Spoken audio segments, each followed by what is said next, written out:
Good morning. I want to address a few items today that are probably the most important items that we have for the next several years that will affect our jobs and indeed public safety.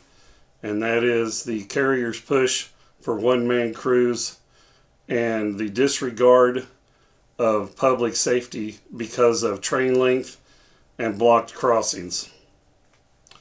In the past several months, the legislative representatives at a state level have made progress to get two-man crew legislation or regulation passed in various states.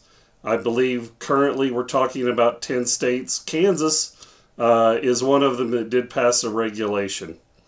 However, as we all saw with blocked crossing legislation, I'm afraid those victories will turn out to be hollow. We all know that when it suits their purposes, the carriers don't hesitate to go to the courts and whine that the states are trying to regulate interstate commerce.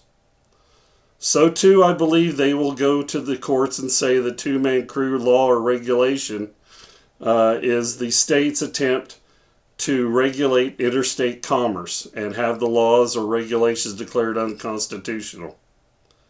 And they'll win. However, with that being said, those laws and regulations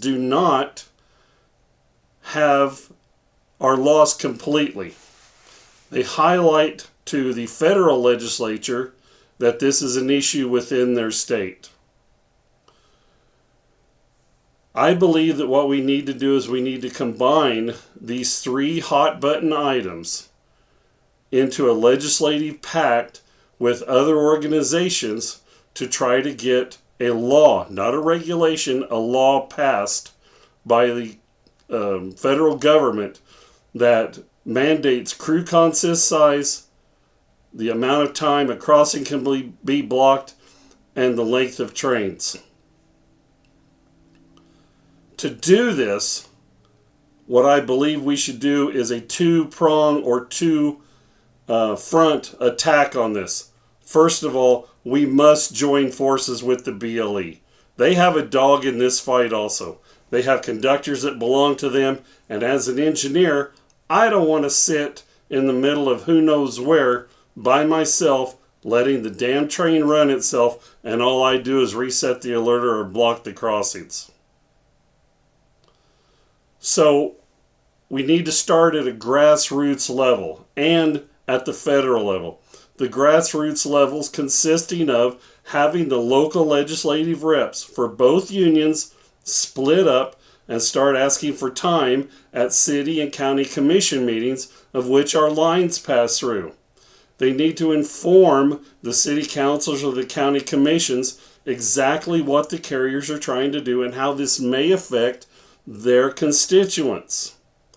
They need to ask those councils or commissions to contact their federal legislator and tell them, look, this is an issue we feel strongly about. You need to pass a law. And I keep saying a law unlike a regulation, because just like the hours of service law, a law has to be changed through Congress. Regulations can be relatively easily changed. Just look at what happened to the electronic air brake regulation that disappeared in the opening weeks of the Trump administration. Laws must be changed. They can only be changed by the House of Representatives and by the Senate.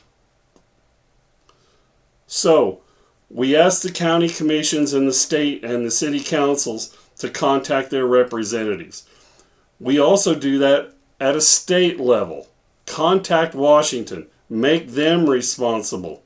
And then at the federal level, we start to build a coalition of various organizations that we already know support our position, like the Emergency Medical Services Public Advocacy Council, the Fraternal Order of Police, the International Association of Firefighters, the National Sheriff's Association, the American Association of State Troopers, the National League of Cities, which represents a lot of cities around the country, and the National Association of Counties. All these people coming at Congress from both directions will get the necessary attention that we need.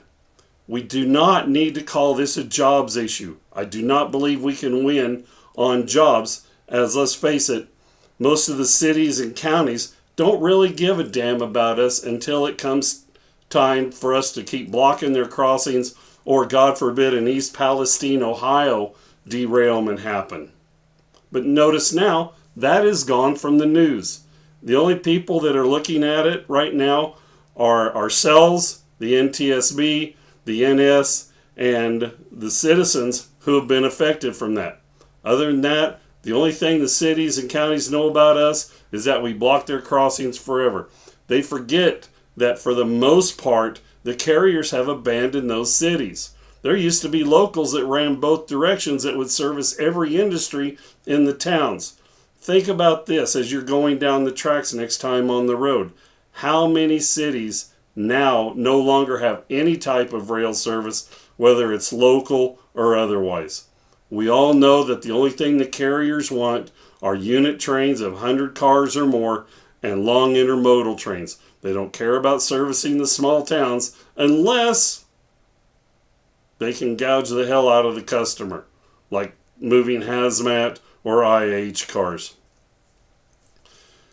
By exerting force on Congress from both directions and from multiple organizations, I believe we can successfully get a law passed that limits train length, the amount of time a crossing is blocked, and the number of people in the cab of the locomotive.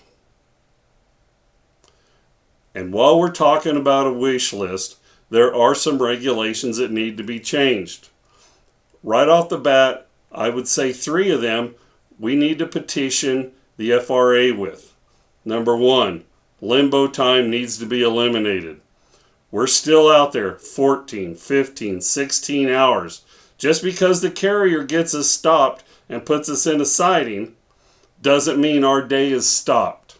We still have to sit there and guard the train or lock it up or whatever and wait until we can either get a ride into the terminal or a dog catch crew comes out there.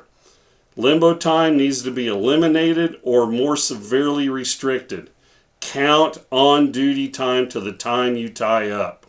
That's necessary. It's the only way we'll eliminate 14, 15, 16-hour days that we've all seen. I want to see deadheading count as a start. You know, on the Orange Railroad that I work for, it's amazing how many times you'll see a deadhead just instantly pop up when a person's getting ready to get their 5th or 6th start. You know, I'm sure it's strictly coincidence, and the carriers claim over and over again that they don't watch that.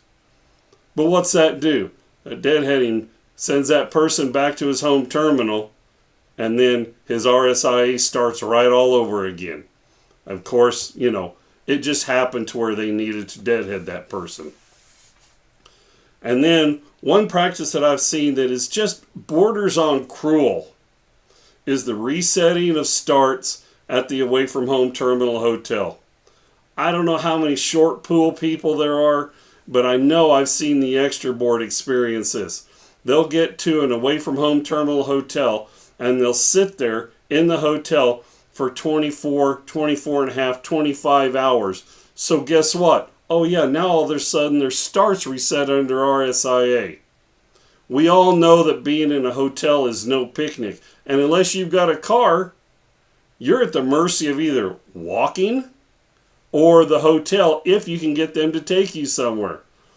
And let's face it, how much rest do you really get when you're cooped up in a damn hotel for 24 hours? That 24 hours to reset your starts is meant to be a period of rest. And if you can't eat or don't have a car or you're stuck eating food from a gas station or a convenience store, you're not getting any rest. And the carriers, you know, they don't care. So those are the 3 main hot button issues that we can change as far as the regulations go with the FRA. And I don't think that it's that big of a stretch. Will the carriers oppose it? You bet they will. But you know what? All they need to do is start doing the right thing and move people and move their trains like they should. Thank you.